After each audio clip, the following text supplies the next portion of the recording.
Welcome to PH4410 Econophysics.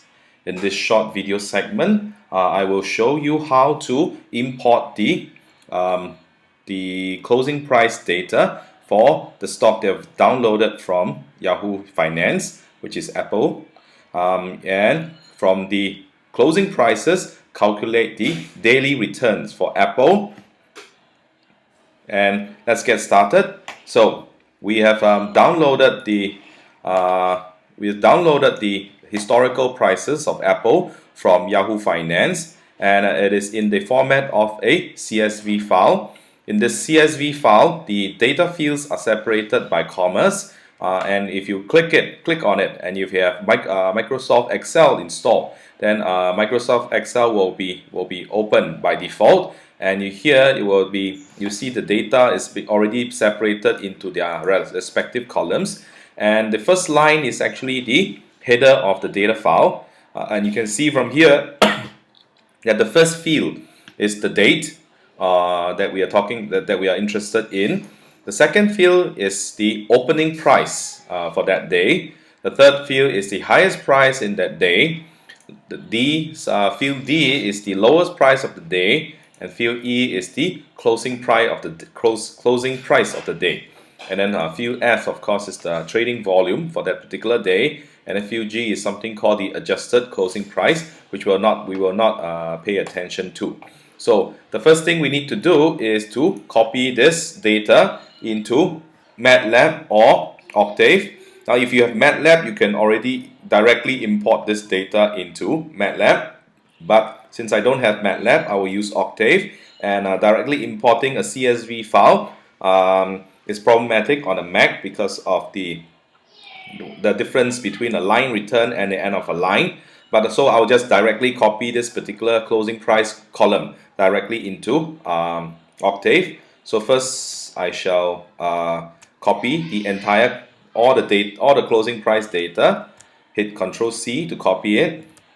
Next, I will call up a terminal and launch Octave. So Octave is launched. I will call the array that I will store this closing price in P to stand for closing price. Now hit Ctrl V to paste the closing prices into Octave. Now that will take a while. We can see that it takes a while. Okay, almost done. Now we are done. So let me, so this is the price. So if I type whose, you see that the price array P, the closing price array P, contains 7,168 closing prices. The earliest day from from this file, the earliest day is actually 7th of September 1984, and the latest date is the 8th of February 2013. So altogether 7,168 trading day closing prices. So because Yahoo Finance sort the closing prices in reverse chronological order, if we want to plot the price, in proper chronological order, we need to start from the end of the array.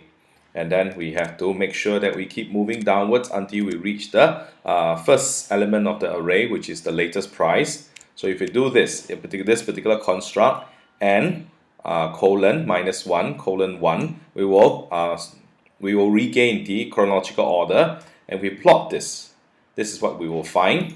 So this is actually the daily closing price of Apple for the past 30 years. Okay, starting from 1984 and until 2013, and you can see that for a long time its price has been kind of fluctuating between tens of dollars to hundred of a dollar, and then around here it started to grow like crazy. My guess is that this is when it launched iPhone and become hugely profitable, and this further slope here might be when it launched iPad and became even more profitable. But we're not so much interested in the price time series. We're more interested in the return time series. Now for the return time series, let's go back to the CSV file. Now when we want to compute a daily return, we have to take the price of one day minus the price of the previous day and then divided by the price of the previous day. Because the data is in reverse chronological order, what we need to do is to write a little for loop like this: 1 to 7167, because we can only compute 7167 differences starting from an array that has 7168 elements. And then RT would be equals to PT, the current, minus the next price, because it's reverse chronological order, divided by the next price. So this will give us the correct returns. Okay, and we have done that, and we can check what is the maximum of this particular return, and it is 0.33215. Now 0.33 actually means 33% appreciation in value over a single day.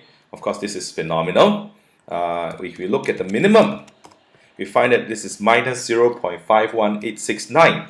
So this is the same as having your value of the stock price halved in a single day. So this must be during the dot-com bubble crisis. So, but of course, most of the returns are not like this, and we will know that if we plot the returns themselves, also in reverse, also making sure that we reverse the reverse chronological order.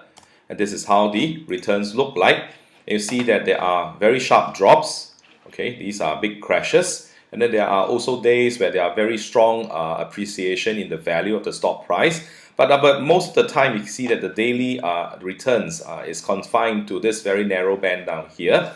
And we can easily see that that is the case if we just plot a histogram of the returns.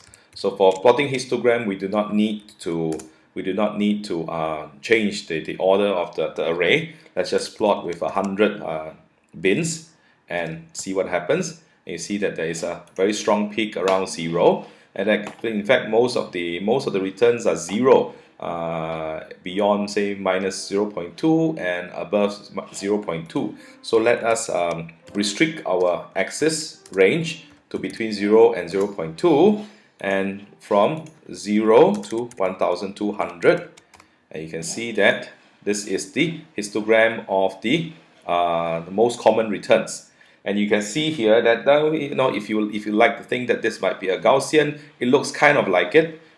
In the next video segment, we will show and do a proper analysis of the histogram so as to ascertain whether we are indeed dealing with a Gaussian return distribution.